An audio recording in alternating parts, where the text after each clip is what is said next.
बिस्मिल्लाहिर्रहमानिर्रहीम। Dear students, welcome to this online lecture. Last lecture में हमने ओएसआई मॉडल और उसकी 7 लेयर्स को किसी हद तक ब्रीफली देखा था कि किस लेयर पर क्या काम हो रहा है, कौन से प्रोटोकॉल्स हैं और कौन से डिवाइसेस इन्वॉल्व हैं और बेसिकली इस लेयर की रिस्पॉन्सिबिलिटी क्या है। आज हम टीसीपी/आईपी मॉडल को देखेंगे और उसके बाद थोड़ा सा हल्का फुल्का इनका कंपैरिजन देखेंगे। Communication between computers on a network is done through protocol suite.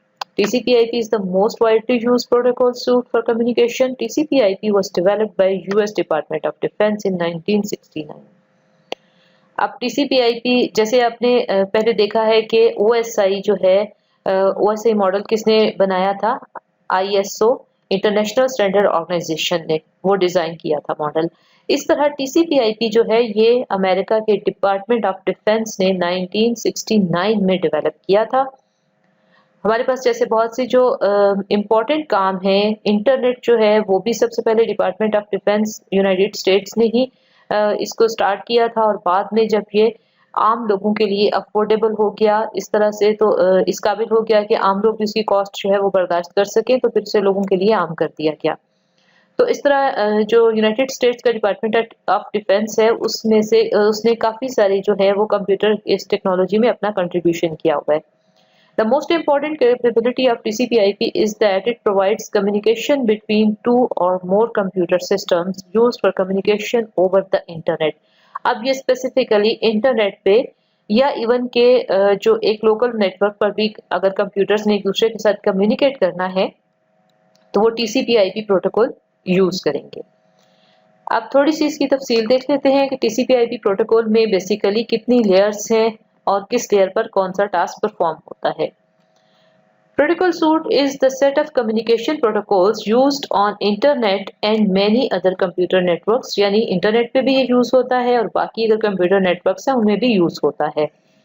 Commonly हम इसको TCP/IP कहते हैं कि और क्यों कहते हैं, क्योंकि इसके दो पार्ट्स हैं बेसिकली, एक ट्रांसमिशन कंट्रोल प्रोटोकॉल और एक इंटरनेट प्रोटोकॉल, तो दोनों को कंबाइन करके TCP/IP कॉमनली बोला जाता है।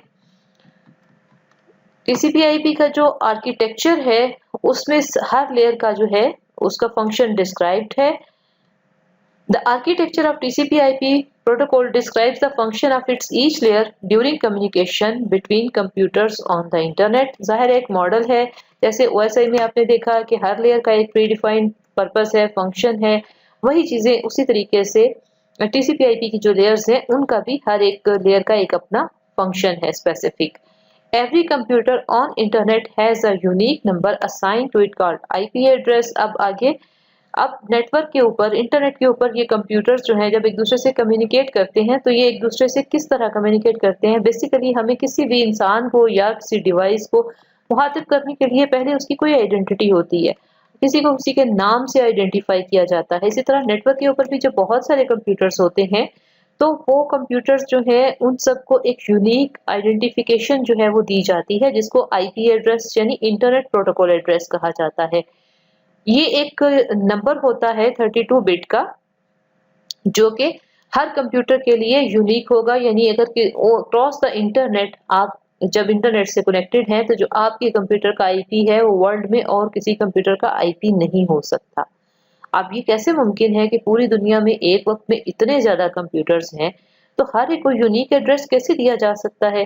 तो इसके लिए आप ये पहले TCP/IP प्रोटोकॉल के बाद एक एड्रेसिंग स्कीम देखेंगे, उसमें आप समझ सकते हैं कि किस तरह इस चीज को पॉसिबल किया गया, मुमकिन बनाया गया कि जब इंटरनेट पे डिफरेंट कंप्यूटर्स कम्युनिकेट करें तो उनकी जो IP एड्रेस है उनका वो यूनिक। TCP/IP आर्किटेक्चर में देखते हैं हमारे पास 4 लेयर्स हैं और it has 4 layers that transmit information from one computer to another over the internet. These layers pass information from one application from the application to the physical layer। यानी पहले वही इसके पास भी जो टॉप पे है वो एप्लीकेशन लेयर है और आखिर में जो कम्युनिकेशन होनी है वो फिजिकल लेयर की बात हो रही है, और ये दोनों लेयर्स के नाम जो हैं वो OSI मॉडल के लिहाज से लिए गए हैं। अब ये जो TCP/IP की अपनी 4 लेयर्स हैं उनके नाम application layer, transport layer, network layer और नेटवर्क एक्सेस लेयर है। इन लेयर्स की बहुत ज्यादा डिटेल यहाँ मेंशन नहीं है क्योंकि इन लेयर्स के साथ OSI के मॉडल की लेयर की कंपैरिजन बता दिया गया है, तो इस वजह से आपको समझ में आ जाएगा कि किस लेयर का क्या काम है। When an application on the computer sends or receives data over internet, it sends data to IP address at a specific port on the remote computer and also receives the data on a port on the receiving computer. अब यहाँ कौन सी ports की बात हो रही है? ये physical ports की भी बात हो रही है और लॉजिकल पोर्ट्स की भी बात हो रही है। फिजिकल पोर्ट्स कौन सी हैं? जहाँ फिजिकल हमने फिजिकल लेयर देखी है ना, वो ऐसे ही मॉडल की कि फिजिकल लेयर के ऊपर आपके पास पोर्ट्स हैं, यानी वो आपके पास RJ45 कनेक्टर हो सकता है, BNC कनेक्टर हो सकता है, इस तरह की कुछ पोर्ट्स हैं और उसके अलावा लॉजिकल पोर्ट्स भी हैं। तो लॉजिकल पोर्ट्स अगर देखें तो हर एक, हम जैसे इंटरनेट में भी मैंने आपको इंटरनेट सिक्योरिटी के हवाले से बताया था कि सिक्योरिटी क्या है कि किसी कंप्यूटर कोई जो भी सॉफ्टवेयर आप सिक्योरिटी के लिए इंस्टॉल करते हैं वो चेक करता है कि इस कंप्यूटर के साथ किन किन पोर्ट्स पे कम्युनिकेशन हो रही है। अब वो सारी फिजिकल पोर्ट, फिजिकली तो इंटरनेट एक ही पोर्ट पे कनेक्टेड है, लेकिन बेसिकली लॉजिकल पोर्ट्स डिफरेंट है। तो उसमें हर एक कम्युनिकेशन के लिए, हर तरह की डिफरेंट कम्युनिकेशन के लिए डिफरेंट टाइप की पोर्ट्स जो हैं वो ओपन होंगी और डिफरेंट पोर्ट्स पर डाटा डिफरेंट टाइप का आएगा। There are total number of 65,535 TCP/IP ports. अब ये वो लॉजिकल पोर्ट्स हैं जो TCP/IP प्रोटोकॉल जो है उसकी पोर्ट्स हैं। The internet assigned number authority is a global organization that is responsible for registration of port numbers for common internet services। आप जाहिर है हर चीज को कोई ना कोई इदारा, कोई ऑर्गेनाइजेशन, कोई अथॉरिटी मैनेज करती है, तो इन पोर्ट्स को जो है वो IANA के नाम से है, इंटरनेट असाइंड नंबर अथॉरिटी। ये ऑर्गेनाइजेशन है जो डिसाइड करती है कि इन पोर्ट्स की क्या होगी, किस पोर्ट के ऊपर किस किस्म का डाटा जो है सर्विसेज प्रोवाइड की जाएंगी। अब देखते हैं कंपैरिजन TCP/IP और OSI मॉडल का। अब इसमें देखें कि TCP/IP पहले बता दिया है कि ये ट्रांसमिशन कंट्रोल प्रोटोकॉल है और इंटरनेट प्रोटोकॉल, और यहाँ OSI हमें पता है ओपन सिस्टम इंटरकनेक्शन। इसकी 4 लेयर्स हैं TCP/IP की, OSI की 7 लेयर्स हैं। और TCP/IP डिपार्टमेंट ऑफ डिफेंस ने बनाया था, जबकि ये ISO ने बनाया है। इसमें आपके पास TCP/IP is a client server model used for transmission of data over internet. ये एक क्लाइंट सर्वर मॉडल है, जबकि OSI एक थ्योरेटिकल मॉडल है, यानी एक थ्योरेटिकली डाटा ट्रांसफर किस तरह से होगा, किन किन लेयर पे क्या एक्शन परफॉर्म होगा, OSI उस थ्योरेटिकल मॉडल को डिस्प्ले कर रिप्रेजेंट करता है। बेसिकली OSI मॉडल की जब फिजिकल इम्प्लीमेंटेशन हो रही होती है वो TCP/IP की फॉर्म में हो रही होती है। तो ये नेक्स्ट पॉइंट भी यही आ गया कि TCP/IP is an implementation of OSI model और OSI is reference model. Reference आपके पास एक स्टैंडर्ड के तौर पे, मॉडल के तौर पर होता है कि जिसको आपको बता दिया जाता है कि इस टास्क को परफॉर्म करने के लिए ये स्टेप्स जो हैं वो पूरे होने चाहिए। अब एक्चुअली आपको स्टेप्स जो है किस तरह परफॉर्म करते हैं, फॉर एग्जाम्पल जैसे आप कहते हैं हम एडिशन परफॉर्म कर रहे हैं, तो आप सिंपल एडिशन कह दें तो भी ठीक है। और अगर आप उसको बहुत डिटेल में कोई और जो है वो थोड़ा सा आप कह लें कि छोटी एज पे चले जाएं, किसी छोटे एज के स्टूडेंट को बताना हो तो आपको उसे बताना पड़ेगा कि एडिशन क्यों करते हैं और एडिशन का क्या मतलब है, और उसके बाद फिर आप उसमें ज्यादा डिटेल आपको बतानी पड़ेगी। तो अब ये एक्चुअली प्रोसेस तो एडिशन का ही हो रहा है, लेकिन डिफरेंट लेवल पे उसको परफॉर्म करने के लिए नंबर ऑफ स्टेप्स डिफरेंट हो सकते हैं। तो यहाँ पर भी इस तरह से आपके पास OSI के जो भी मॉडल है उसको इम्प्लीमेंटेशन के लिए, उसकी इम्प्लीमेंटेशन के लिए TCP/IP जो है वो उसकी इम्प्लीमेंटेशन है। और TCP/IP suit is based on protocols, जबकि OSI जो है वो लेयर बेस्ड मॉडल है। उसके अलावा अब कंपैरिजन देखें, यहाँ पर अब आपको दोनों की समझ आएगी। अब चूंकि OSI मॉडल की सारी लेयर्स के फंक्शन हमने डिटेल से पढ़ लिए हैं, तो हमें यहाँ इसकी डिटेल में जाने की जरूरत नहीं। अब हमें सिर्फ ये बताना है कि एप्लीकेशन लेयर जो है TCP/IP की वो ये तीनों काम करती है, यानी वो आपके पास एप्लीकेशन प्रोग्राम और ऑपरेटिंग सिस्टम के साथ भी इंटरेक्ट करती है। फिर उस डाटा की जो प्रेजेंटेशन है, वो डाटा किस तरह से किस फॉर्मेट में ट्रेवल करना है, या जो ट्रेवल करके रिसीव हुआ डाटा वो किस फॉर्मेट में एप्लीकेशन को भेजना है, ये वाला काम भी एप्लीकेशन लेयर इधर कर रही है। और जो दोनों सेंडिंग और रिसीविंग कंप्यूटर्स के दरमियान सेशन मेंटेन करना है, वो काम भी यहाँ पर TCP/IP मॉडल में एप्लीकेशन लेयर ही कर रही है। तो बेसिकली ये तीनों काम जो हैं, अब लॉजिकल मॉडल में क्या है कि ये काम इस तरतीब से होने चाहिए, पहले एप्लीकेशन लेयर प्रेजेंटेशन लेयर को डाटा भेजेगी, फिर ये प्रेजेंटेशन लेयर सेशन लेयर को भेजेगी। तो ये तीनों टास्क एप्लीकेशन लेयर यहाँ परफॉर्म कर रही है। ट्रांसपोर्ट लेयर का काम ट्रांसपोर्ट लेयर ही परफॉर्म करेगी। और इस तरह आपके पास जो इंटरनेट लेयर है वो इधर नेटवर्क लेयर कहलाएगी। तो ये जो नेटवर्क लेयर का जो भी पर्पस था यहाँ पर ओएसआई मॉडल में डाटा ट्रांसफर का, वो सारा यहाँ इंटरनेट लेयर प्रोवाइड करेगी। और इस तरह आपके पास जो लास्ट वाली 2 लेयर्स हैं, डाटा लिंक लेयर और फिजिकल लेयर्स, ये दोनों लेयर्स का काम यहाँ नेटवर्क इंटरफेस लेयर जो है वो भेजेगी कि डाटा को किस तरह से जो है वो फिजिकल मीडियम के जरिए एक जगह से दूसरी जगह ट्रांसफर करना है। अब इनकी डिटेल में हमें जाने की जरूरत नहीं, क्योंकि इन लेयर्स के फंक्शन हम बहुत डिटेल से डिस्कस कर चुके हैं, जिस हद तक हमें यहाँ तक मालूम होने चाहिए। तो इसलिए अब आप चाहें तो, अगर आपको फॉर एग्जांपल अगर नेटवर्क इंटरफेस लेयर जो है टीसीपी/आईपी की, इसका पर्पस लिखने के लिए आ जाता है कि इस लेयर पर क्या टास्क परफॉर्म होते हैं, तो आप ओएसआई मॉडल की जो डाटा लिंक लेयर का फंक्शन है और फिजिकल लेयर, इन दोनों फंक्शन को यहाँ राइट कर देंगे इसकी डिटेल में। तो आपके पास ये टीसीपी/आईपी मॉडल की नेटवर्क इंटरफेस लेयर का पर्पस जो है वो डिफाइन हो जाएगा। इसके बाद ही हम नेक्स्ट टॉपिक देख लेते हैं। इसी तरह आपने बाकी लेयर्स का भी एज इट इज लिख सकते हैं। टीसीपी/आईपी की इंटरनेट लेयर के बारे में पूछा जाए तो ऐसे की नेटवर्क लेयर के बारे में जो कुछ आपने पढ़ा है वो लिख दें। इसकी ट्रांसपोर्ट लेयर तो है ही, दोनों की एक ही पर्पस है। और इस तरह एप्लीकेशन लेयर जो है उसके बारे में पूछा जाए तो आप यहाँ की तीनों जो है ओएसआई की एप्लीकेशन, प्रेजेंटेशन और सेशन लेयर का लिख देंगे।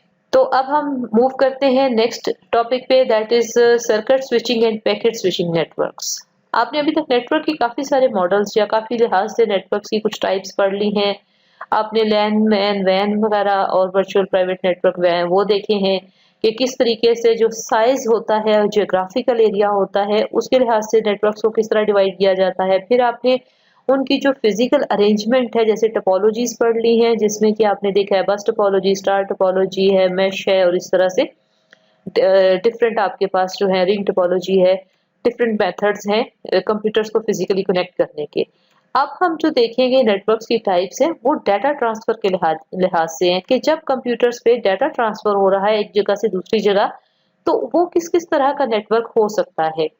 तो उस पे हमारे पास 2 टाइप की जो है वो आप कह लें कि नेटवर्क हो सकते हैं। पहला सर्किट स्विचिंग नेटवर्क है और दूसरा पैकेट स्विचिंग नेटवर्क। अब सर्किट स्विचिंग नेटवर्क क्या चीज है? इस पे फिजिकल कनेक्शन एस्टेब्लिश होता है। और फिजिकल कनेक्शन एस्टेब्लिश होने से क्या मुराद है, इसकी एग्जांपल आप ले सकते हैं। जैसे ये लास्ट लाइन में, an example of circuit switch network is telephone network. तो आप इसको टेलीफोन लाइन को ज़हन में रखते हुए सोचेंगे सर्किट स्विचिंग नेटवर्क में क्या होता है कि जब आप एक जगह से कॉलिंग पार्टी जो है, कॉलिंग कंप्यूटर जो है वो डेस्टिनेशन को किसी को कुछ डाटा ट्रांसफर करना है, तो उसको पहले उसके साथ कनेक्शन एस्टेब्लिश करता है। यानी वो उसको कोई मैसेज भेजता है, वो बेल की सूरत में, उसका नंबर डायल करने की सूरत में किसी भी तरीके से उसे कम्युनिकेशन करता है, कम्युनिकेशन लिंक एस्टेब्लिश करने की कोशिश करता है। अगर रिसीविंग कंप्यूटर उस कॉल को पिक कर लेता है, वो अपनी पोर्ट्स ओपन करता है रेलिवेंट, और वो लिंक एस्टेब्लिश करने की परमिशन देता है, तो उसके बाद डाटा ट्रांसफर होगा। अगर दोनों कंप्यूटर्स हैं उनके दरमियान कनेक्शन एस्टेब्लिश नहीं होता, तो उसमें अगर रिसीविंग कंप्यूटर्स जो हैं, फॉर एग्जांपल टेलीफोन की एग्जांपल में देखें कि जिसने रिसीव करना है वो कॉल पिक कर लेता है, लेकिन जिसने डायल किया था वो अब नहीं बात करना चाह रहा, उसने बंद कर दिया है, तो वन साइडेड कनेक्शन नहीं हो सकता। इसी तरह से जो रिसीविंग वाला है वो भी जब तक कम्युनिकेशन अपना फिजिकल लिंक बरकरार रखेंगे, तब तक दोनों तरफ से डाटा ट्रांसफर हो सकेगा। The data is transmitted through several switches. When transmitting data over a circuit switch network, a connection is established and kept open for the duration of communication। ये चीज मैंने आपको एक्सप्लेन कर दी है कि पहले उसमें कनेक्शन एस्टेब्लिश होता है और जितनी देर डाटा कम्युनिकेशन होनी है उतनी देर वो कनेक्शन एस्टेब्लिश रहेगा। The circuit switch network requires dedicated point-to-point connection between the two subscribers। अब dedicated point-to-point connection यही है जो मैंने आपको जैसे टेलीफोन कॉल की एग्जांपल दी है कि उस वक्त कोई और तीसरा जो है वो उस लॉजिकल जो पाथ एस्टेब्लिश हुआ है, जो कनेक्शन एस्टेब्लिश हुआ है आपके पास, चाहे वो वायर्ड मीडियम से है या वायरलेस मीडियम को यूज करते हुए हुआ है, लेकिन वो पाथ जो है वो उन दोनों के लिए ही दरमियान में है, उसमें कोई तीसरा कंप्यूटर उस वक्त इन्वॉल्व नहीं है। इसमें आप ये चीज से कंफ्यूज नहीं होंगे कि बाकी जगह पर कम्युनिकेशन नहीं हो रही। अगर टेलीफोन नेटवर्क की भी एग्जांपल लें तो एक एक्सचेंज पे कितने सारे नंबर्स हैं, किसी एक सेक्टर में कितने ज्यादा टेलीफोन हैं, और हर जगह कोई ना कोई कहीं ना कहीं एक दूसरे से कम्युनिकेट कर रहा है। पूरा नेटवर्क तो स्टॉप नहीं हो जाता, लेकिन कोई से जो 2 कंप्यूटर या 2 टेलीफोन लाइंस हैं जो आपस में कम्युनिकेट कर रही हैं, उनका पॉइंट टू पॉइंट जो है वो डेडिकेटेड कनेक्शन है। उनकी लाइन को उस वक्त कोई और उनकी लाइन पे डाटा नहीं जा रहा। इसकी एक और एग्जांपल आप इस तरह ले सकते हैं कि जैसे पहले डायल अप कनेक्शन होता था हमारे पास, तो डायल अप कनेक्शन पे हम इंटरनेट यूज करते थे, यानी आप कंप्यूटर के अंदर मॉडेम होता था, मॉडेम में आप टेलीफोन की तार लगाते थे और इंटरनेट यूज करते थे। तो उसमें जब जब तक आप इंटरनेट यूज कर रहे हैं तो आप टेलीफोन नहीं कर सकते थे एक दूसरे को, किसी को भी। तो जिन लाइंस पर टेलीफोन यूज हो रहा होता था, अगर उस पे कोई और कॉल भी करता था तो वो कनेक्शन एस्टेब्लिश नहीं होता था, उसको बिजी टोन मिलती थी, मीन्स के वो लाइन ऑलरेडी किसी के इस्तेमाल में है, उस लाइन पे ऑलरेडी किसी और नेचर का डाटा, किसी भी किस्म का डाटा जो है वो ट्रेवल कर रहा है। तो that is meant by point two point dedicated connection. इसका मतलब ये नहीं है कि नेटवर्क के बाकी कंप्यूटर्स जो हैं वो उस वक्त कम्युनिकेट नहीं करेंगे। उसके बाद देखते हैं, it provides a fixed data rate for both transmission and reception. अब डाटा ट्रांसमिट करने का और रिसीव करने का भी फिक्स्ड डाटा रेट है। जब दोनों में के दरमियान एक डेडिकेटेड लाइन हो गई ना, तो फिर उसमें कोई ऐसी बात नहीं रही कि यहाँ जैसे है कि required dedicated point-to-point connection between the subscribers and no other network traffic can use the communication line। और communication line ही उनके दरमियान जब रिजर्व है तो फिर उस पे जो डाटा सेंड किया जा रहा है, रिसीव किया जा रहा है, उसका फिक्स डाटा रेट है। नेक्स्ट हम देखते हैं पैकेट स्विचिंग नेटवर्क। अब ये हमारे पास बेसिकली जो डिजिटल कम्युनिकेशन कंप्यूटर्स की हो रही है वो सब कुछ पैकेट स्विचिंग नेटवर्क पर हो रही है। In packet switching network, no physical connection is established between the two subscribers like circuit switching network। अब इसका क्या मतलब है, आप अपने कंप्यूटर से कोई ईमेल सेंड करते हैं तो रिसीविंग कंप्यूटर उस वक्त ऑन हो भी सकता है और नहीं भी हो सकता। जब जिसका दिल चाहेगा, जिसको भी आपने ईमेल सेंड की है, हमारे यहाँ अक्सर क्या होता है, हम किसी को ईमेल सेंड करते हैं फिर फोन करके बताते हैं कि हमने आपको फला ईमेल भेजी है, आप उसको चेक करें। तो इसमें देखें, फोन में तो इमीडिएटली आपकी कम्युनिकेशन हो गई, बट ईमेल में डिपेंड करता है कि जब भी आपने डाटा सेंड कर दिया, दूसरी तरफ से जब भी कनेक्शन एस्टेब्लिश जो है वो कनेक्शन एस्टेब्लिश करने की तो जरूरत ही नहीं है, जब भी रिसीवर की को जरूरत महसूस होगी वो चाहेगा तो डाटा को रिसीव कर लेगा। All the data that is to be transmitted is broken down into small blocks called packets। अब इसमें डाटा जो है वो पैकेट्स की फॉर्म में ट्रेवल करता है। These packets include both the source and destination addresses। अब यहाँ पर डाटा जो है, अब देखेंगे अगर रिसीवर कंप्यूटर जो है वो ऑन ही ना हो, वो 24 आवर्स तक ही स्विच ऑन ना हो, तो डाटा कहाँ जाएगा? बेसिकली उस डाटा ने फिर उतनी देर नेटवर्क पर ही रहना ना। तो उस डाटा के पास अपने सोर्स का, कि ये किसने भेजा है डाटा और इसकी डेस्टिनेशन क्या है, वो एड्रेस होना जरूरी है। इसलिए इन पैकेट्स के अंदर सोर्स और डेस्टिनेशन दोनों का एड्रेस होता है। They are passed by the source computer to its local packet switching exchange. अब ये डाटा कहाँ पे पास ऑन हो रहा है? जो नियरेस्ट पैकेट स्विचिंग एक्सचेंज है, जिस भी सर्विस के जरिए आप जो है वो अपना वो लेट्स से कि ईमेल भेज रहे हैं, डाटा भेज रहे हैं। On receipt of each packet, the packet switching exchange first store the packet and then inspect the destination address it contains। अब पैकेट स्विचिंग एक्सचेंज क्या करता है, वो उसकी डेस्टिनेशन का एड्रेस चेक करेगा। वो डेस्टिनेशन कोई और कंप्यूटर हो सकता है, कोई और डिवाइस हो सकता है, कोई भी नेटवर्क के ऊपर कोई भी नोड हो सकता है। Each packet switching exchange contains a routing directory specifying the outgoing links transmission path to be used for each network address। अब हर एक जो PSC है या पैकेट स्विचिंग एक्सचेंज है, उसके पास अपनी एक राउटिंग डायरेक्टरी है। उसके पास अपने पास मालूम है कि कौन सी डेस्टिनेशंस हैं और किस किस लिंक पर मैं अगर एड्रेस भेजूंगा डाटा, ये किस डेस्टिनेशन का है और वो उसी स्पेसिफिक डेस्टिनेशन पर भेज देगा। The PSC forwards the packet on the appropriate link। When received, the packets are reassembled in proper sequence to make up the message।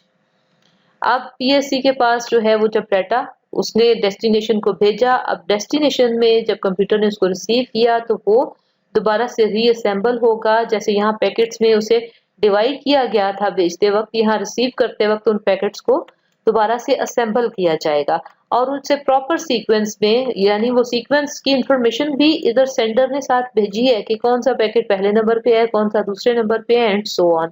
वो उसी लिहाज से रीअसेंबल होगा और फिर डेस्टिनेशन कंप्यूटर के लिए मीनिंगफुल हो जाएगा। इसके बाद हम अपना नेक्स्ट टॉपिक देखते हैं, दैट इज एड्रेसिंग स्कीम्स। अब आपने कंप्यूटर नेटवर्क्स को जब स्टडी करना है तो नेटवर्क पे जो कम्युनिकेशन हो रही होती है, अब कंप्यूटर्स को आइडेंटिफाई करने के लिए जो आईपी एड्रेस यूज होता है, वो आईपी एड्रेस क्या चीज है, उसको समझने के लिए हमें ये एड्रेसिंग स्कीम को देखना पड़ेगा। An IP address is a 32-bit number that uniquely identifies a host such as a printer, router on a TCP/IP network। तो एक जो कंप्यूटर है, चाहे वो अगर कोई प्रिंटर अटैच्ड है तो उसका भी एक आईपी एड्रेस होगा, कोई आपका सेलुलर डिवाइस है, आपका सेल फोन है, नेटवर्क के साथ कनेक्टेड है, इसको भी एक आईपी एड्रेस जो है वो असाइन होता है। कोई राउटर है तो उसका भी कोई आईपी एड्रेस है, जैसे अगर आपके घर में सपोज पीटीसीएल का डीएसएल कनेक्शन लगा हुआ है तो आपका राउटर का भी एक आईपी एड्रेस होगा, जो आपके पास अगर आप अपने मोबाइल की सेटिंग में जाके देखेंगे, नेटवर्क की सेटिंग्स में जाके देखेंगे तो वहां पर आपको अपने कंप्यूटर का भी आईपी एड्रेस मिलेगा और अपने राउटर का भी आईपी एड्रेस नजर आएगा। तो हर डिवाइस का एक आईपी एड्रेस होगा। IP addresses have two parts. The first part identifies the network to which the computers are connected, and the second part identifies the computer or host on the given network. इसमें आपके पास एक हिस्सा जो है वो network address को represent करता है और दूसरा कंप्यूटर के एड्रेस को। एक्चुअली ये 4 हिस्सों में डिवाइडेड होता है। All the computers on a given network share the same network number but must have a unique host number. अब इसका क्या मतलब है कि एक नेटवर्क के ऊपर अब अगर लेट्स से कि आप हमारे ऑफिस का या आपके इदारे का एक नेटवर्क है, तो सपोज के उसका इनिशियल एड्रेस है 192.168 और बल्कि 3 हिस्से हम कर लेते हैं 192.168.1। ये सपोज के पहले 3 हिस्से हैं जो नेटवर्क के हैं। अब अगर उसमें 100 कंप्यूटर्स लगे हैं तो पहले कंप्यूटर का एड्रेस होगा 192.168। तो पहले कंप्यूटर का एड्रेस अगर 192.168.1.1 है तो अगले का पहले 3 हिस्से वही रहेंगे, लास्ट पे 2 आ सकता है, 3, 4 अप टू सो ऑन, और लास्ट एड्रेस हमारे पास हो सकता है 255। तो अब देखें कि एक नेटवर्क में हमारे पास 255 कंप्यूटर्स एट ए टाइम कनेक्टेड हैं। पहले 3 हिस्से सबके सेम हैं एड्रेस के। अब इसी नेटवर्क में अगर हम यहाँ पर कर दें 2 कर दें, यहाँ 1 की जगह 2 कर दें, और इसी तरीके से 2 की सीरीज में भी हम पूरे के 256 कंप्यूटर्स जो हैं वो इसमें ऐड कर सकते हैं। यहाँ पर आप इसको 0 से स्टार्ट कर सकते हैं। तो 0 से लेकर 255 तक टोटल अगर आप इसे काउंट करें तो ये 256 कंप्यूटर्स ऐड हो सकते हैं। अब यहाँ पर जो हर एक हिस्से में 0 से 255 तक वैल्यू आ सकती है। तो अब देखेंगे कितने ज्यादा हमारे पास यूनिक एड्रेसेस जो हैं वो इसमें जनरेट हो सकते हैं। All the computers on a given network share the same network number but must have a unique computer or host number। अब आपको समझ आ गई कि शुरू में जो मेरे पास इस एग्जांपल में 192.168.1 जो है वो इसका नेटवर्क नंबर है। शुरू का नंबर 1 है और आखिर में होस्ट नंबर जो है वो डिफरेंट हो सकता है। तो इस तरह से आपके पास एक नेटवर्क पे मल्टीपल कंप्यूटर्स को आईपी एड्रेस असाइन किए जाएंगे। Similarly any 2 computers on different network must have different network number but may have the same computer or host number। अब देखेंगे यहाँ पर अगर हमने ये 2.2 और यहाँ पर अगर मैं इसको कर देती हूँ, लेट्स इसको 1.2 कर देते हैं, तो अब देखें इनका होस्ट नंबर दोनों का सेम है। इसका भी आखिर में नंबर 2 है, इसका भी 2 है, या इवन यहाँ पर मैं इसको 25 कर देती हूँ, इसको भी 25 कर देती हूँ। अब होस्ट नंबर दोनों का सेम है बट इनका नेटवर्क एड्रेस फर्क है। तो 2 डिफरेंट नेटवर्क पे होस्ट नंबर सेम हो सकते हैं but still they would be unique complete. आप जब उसे पूरे के पूरे आईपी एड्रेस को देखेंगे तो वो यूनिक होगा। An IP address is made up of 32 bits. 32 bits जो है ये जो मैंने आपको 4 हिस्सों में डिवाइडेड नंबर बताया है, ये टोटल 32 बिट का नंबर होता है। अब 32 बिट से क्या मुराद है, यहाँ मैंने आपको जैसे बताया कि 0 से लेकर 255 तक वैल्यू आ सकती है। तो अब आप ये वो वाला लेक्चर जो है रिकॉल करें जिसमें मैंने आपको बिट और बाइट की डिटेल बताई थी, मेमोरी वाली। तो यूनिट नंबर 2 का वो लेक्चर जो है वो आप दोबारा से जाके भी देखेंगे तो आपको बेहतर समझ में आएगी, और यहाँ पर उसकी बेहद जरूरत है। उसको समझे बगैर आपको यहाँ समझ नहीं आएगी कि 0 से 255 तक वैल्यू क्यों जा रही है। Each octet is converted to decimal and separated by a dot। ये हर एक हिस्से में आपके पास बेसिकली 8 बिट है, तो इसलिए ये 32 बिट है। 8 + 8 16 + 8 24 + 8 32। इसको काउंट करेंगे तो ये 32 बिट्स हैं। Therefore, an IP address is expressed in dotted decimal format। इस तरह से आप डेसिमल में लिखते हैं और डॉट से उनको अलग करते हैं। तो इस तरह जो है वो आईपी एड्रेस लिखा जाता है। For example figure 5.29 shows an IP address with equivalent dotted decimal। अब ये 145 है, ये 10 लिखा हुआ है, ये 34 है और ये 3 है। इसके लिए आपको उस लेक्चर को रिकॉल करना पड़ेगा जो पहले मैंने आपको बताया था, जिसमें मैंने आपको नंबर्स जो है वो 0 के से लेकर वो दिखाए थे। एक बिट में जैसे 8 बाइट होते हैं, एक बाइट में जैसे 8 बिट होते हैं। तो ये देखें, जैसे यहाँ पर ये हमारे पास 8 बिट है, एक बाइट जो है उसमें 8 बिट है। पहला बिट जो है it means 2 raised to power 0 that is equal to 1। अगला बिट है 2 raised to power 1 that is equal to 2। ये है 2 raised to power 2 that is equal to 4। तो इस बिट में देखें कि आपके पास ये आईपी एड्रेस 3 कैसे बना है, क्योंकि ये वाले 2 बिट ऑन है। तो ये यहाँ पर 2 है, यहाँ पर 1 है। 2 + 1 is equal to 3। इस तरह यहाँ पर देखें कि 145 बन रहा है। तो यहाँ पर कौन कौन सा बिट ऑन है? एक ये बिट है यानी 1 है, और इस तरह 128 है, और उसके बाद हमारे पास यहाँ पर 2 बिट्स ये छोड़ के यहाँ 16 है। तो 129 + 16 ये 1 आपके पास जो है वो 45 बन रहा है। तो इस तरह से आपके पास ये हर 8 बिट रिक्वायर्ड होते हैं एक पार्ट को, एक हिस्से को, आईपी एड्रेस के एक हिस्से को स्टोर करने के लिए। इसमें मैं आपको एक छोटा सा ट्रिक भी बताऊंगी कि जैसे अगर आपके पास, मेरे पास लास्ट वैल्यू थी 128, इससे पीछे थी 64, इससे पीछे थी 32, 16, 8, 4, 2, 1।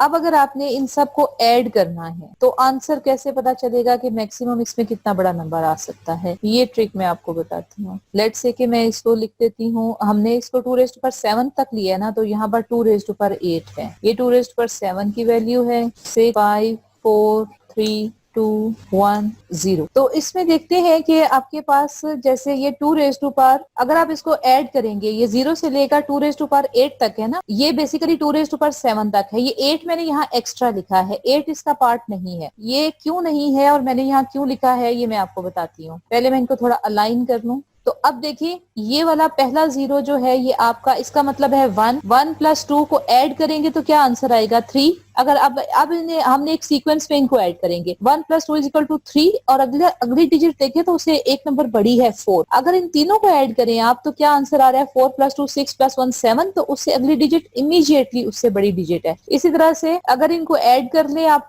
सबको ऐड करें तो ये कितने हो जाएंगे? ये पहले ही आपके पास 7 थे और 7 और 8 15 होते हैं, तो नेक्स्ट डिजिट क्या है? उससे बड़ी डिजिट है। इट मीन्स कि अगर मैंने 64 यहाँ तक सम तलाश करना है, इसका सम कैलकुलेट करना है, तो मुझे पता होना चाहिए कि इसका सम 127 आएगा। मुझे कैलकुलेशन की जरूरत ही नहीं। इस तरह अगर आप यहाँ देखें तो यहाँ पर है 256। 2 raised to power 8 जो होता है ये 256 होता है। तो अब अगर मुझे इस सारे का सम कैलकुलेट करना पड़े तो क्या आएगा? मुझे पता होना चाहिए कि यह सम जो है इसका आंसर 255 आएगा। तो इसके लिए मुझे कुछ भी कैलकुलेशन की जरूरत नहीं पड़ेगी। तो इसको हम, अब आपको पता चल जाएगा कि यहाँ पर अगर ये टोटल हमने कहा, अब दोबारा से अब इसको नए सिरे से हम समझते हैं। हमने इसको देखा कि आईपी एड्रेस जो है it is made up of 32 bit. ये 32 बिट क्या चीज है? ये 32 बिट बेसिकली डिवाइडेड है आपके पास 4 पार्ट्स में। ये भी 0 से 255 तक वैल्यू है, ये भी 0 से 255 तक। इस तरह आपके पास ये सारे 8 + 8 16 + 8 24 + 8 32, ये हर एक पार्ट जो है ये एक खास स्पेसिफिक हिस्से को रिप्रेजेंट कर रहा है। अब हम इसका टेक्स्ट दोबारा से रीड करके और उसको इसे अलाइन करेंगे। जो अभी आपने थोड़ा सा नंबर्स का देखा है, काउंटिंग देखी है। All the computers on a given network share the same network number but must have a unique host number. Network number उसका सेम हो सकता है, ये नंबर की जगह एड्रेस का वर्ड ज्यादा अप्रोप्रिएट है। उसका नेटवर्क एड्रेस सेम होगा बट उसका अपना ये जो लास्ट वाला है पार्ट ये यूनिक होगा। ये बेसिकली ये 2 पार्ट जो है ना, ये कंप्यूटर, यहाँ पर एक होस्ट आएगा, एक कंप्यूटर आएगा। Similarly any 2 computers on different network must have different network number. तो अगर वो 2 डिफरेंट नेटवर्क के कंप्यूटर्स हैं तो उनके नेटवर्क नंबर भी डिफरेंट होंगे, लेकिन उनका होस्ट नंबर सेम हो सकता है। यानी कि अब आपके पास अगर ए ब्लॉक और बी ब्लॉक 2 ब्लॉक हैं तो उसमें हाउस नंबर 5 जो है वो ए ब्लॉक में भी हो सकता है, हाउस नंबर 5 बी ब्लॉक में भी हो सकता है, लेकिन वो दोनों एक दूसरे से डिफरेंट है। जो ए ब्लॉक है उसके इधर ए आ रहा होगा और उसके बाद इधर हाउस नंबर 5 आएगा। जो बी ब्लॉक वाला है उधर शुरू में बी आ रहा होगा और उसके बाद 5 आ रहा है। तो इसका मतलब है कि उनके जो आपके कंप्यूटर के अपने होस्ट नंबर है वो सेम हो सकते हैं, लेकिन ओवरऑल पूरे का पूरा जब आईपी एड्रेस बनेगा तो ही वो उसकी को आइडेंटिफाई आइडेंटिफाई कर सकता है, इसलिए वो हमेशा यूनिक होगा। An IP address is made up of 32 bits. ये हमने देख लिया, 32 bits are broken into 4 octets. Octet means के 8 बिट, 8 बिट में डिवाइडेड है। 1 octet is equal to 8 bit. Each octet is converted to decimal and separated by dot. ये आपके पास ये ऑक्टेट जो है डेसिमल में कन्वर्ट किया जाता है। अभी मैंने आपको जैसे बताया कि 255 कैसे बनेगा। Therefore, an IP address is expressed in dotted decimal format. For example, ये आपको एक IP address दिखाया गया 145.10.34.3। तो अब देखिए शुरू में अमूमन 3 डिजिट है, फिर उसके बाद भी 3 डिजिट है, आखिर में ये 1 2 3 एक छोटा नंबर आपको बताया। लेकिन बहरहाल एक IP एड्रेस जो है वो ये भी हो सकता है 192.192.192.192। हर जगह पर आपके पास हो सकती हैं वैल्यूज। अब कौन सी वैल्यू कहां तक जाएगी वो आगे आप नेटवर्क की क्लासेस देखेंगे तो उसमें आपको पता चलेगा। इसमें देखें आपके पास नेक्स्ट जो इसका कॉन्सेप्ट इंपॉर्टेंट है, अभी आईपी एड्रेस का टॉपिक आपका कंप्लीट नहीं हुआ, उसी में आगे जो है फर्दर जो डिवाइड किया जाता है सो सबनेट मास्क में डिवाइड कर दिया जाता है। The second item which is required for TCP IP to work is the subnet mask. The subnet mask is used by TCP IP protocol to determine whether the computer और host is on a local subnet और on the remote network. अब ये जो subnet mask है इसके साथ एक और आपके पास आता है, अगर आप अपने कंप्यूटर की नेटवर्क प्रॉपर्टीज में अगर आपके साथ शेयर कर सकूं तो फिर मैं आपको बता सकती हूँ सबनेट मास्क। लेकिन हमारे पास इस मीटिंग का टाइम खत्म हो रहा है। इस टॉपिक को हम अगले लेक्चर में कंटिन्यू करते हैं। Thank you very much. See you in next lecture.